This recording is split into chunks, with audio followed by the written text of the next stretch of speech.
Selamat pagi Rahma, terima kasih sudah datang di wawancara hari ini. Selamat pagi Kak Dea, terima kasih atas kesempatannya. Oke, baik Rahma, kita pertama-tama mulai dari perkenalan diri dulu ya. Coba aku pengen kamu memperkenalkan diri kamu secara singkat. Baik, perkenalkan, nama saya Rahma Salsabila Putri, lulusan S1 Akuntansi. Saya memiliki ketertarikan bidang pada pencatatan dan pengelolaan laporan keuangan. Selama kuliah, saya terbiasa mengerjakan jurnal, laporan laba rugi, neraca, serta analisis laporan keuangan sederhana. Oke, kenapa kamu bisa tertarik untuk berada di posisi akuntansi? Karena sesuai dengan latar belakang pendidikan saya, serta selain itu saya memiliki ketertarikan bekerja di bidang yang membutuhkan ketelitian dan tanggung jawab, dan menurut saya akuntansi membutuhkan hal tersebut.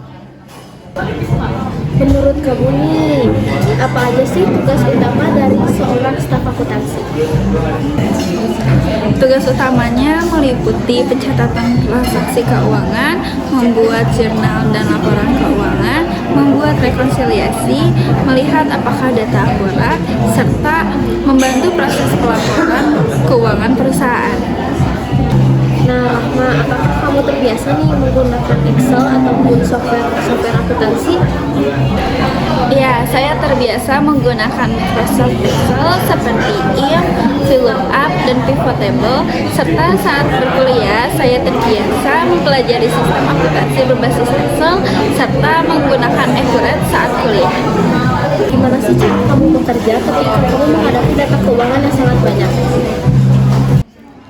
Saya biasanya mengerjakan dengan rapi dan teliti, serta saya biasanya mengecek ulang agar meminimalisirkan kesalahan.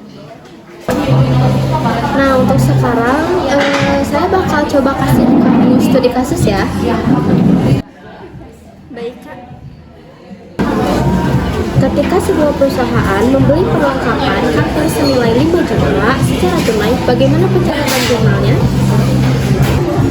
Oke, untuk jurnalnya adalah perlengkapan 5 juta di debit dan kas 5 juta di kredit karena ada penambahan aset berupa perlengkapan.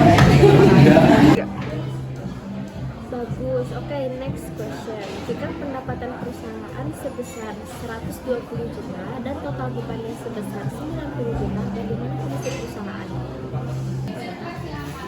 Perusahaan memiliki laba sebesar 30 juta karena pendapatan lebih besar daripada beban.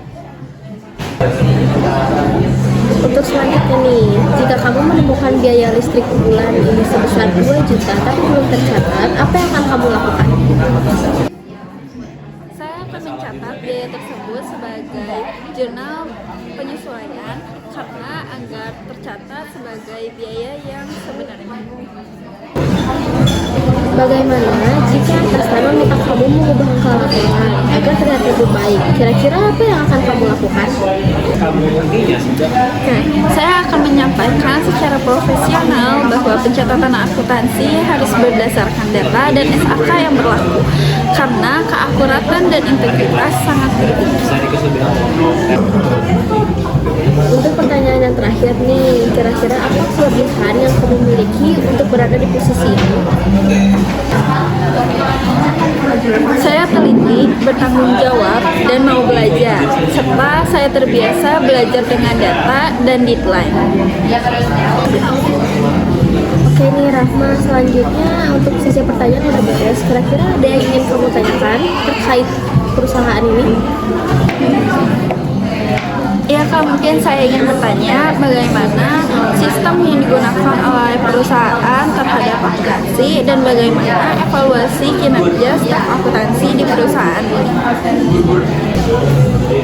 Oke, pertanyaan yang bagus. Nah, untuk sistem akuntansi, perusahaan kami saat ini menggunakan software akuntansi terkomputerisasi dan terintegrasi dengan Excel untuk laporan penduduk. Untuk staf baru, tenang aja, bakal ada masa training dan pendampingan supaya bisa memahami alur pencatatan SOP yang berlaku nih. Untuk evaluasi kinerja, biasanya dilakukan secara berkala dengan penilaian pada ketelitian pencatatan, ketepatan waktu, penyelesaian laporan, kepatuhan terhadap prosedur, serta kemampuan bekerja sama dengan tim. Hasil evaluasi ini juga menjadi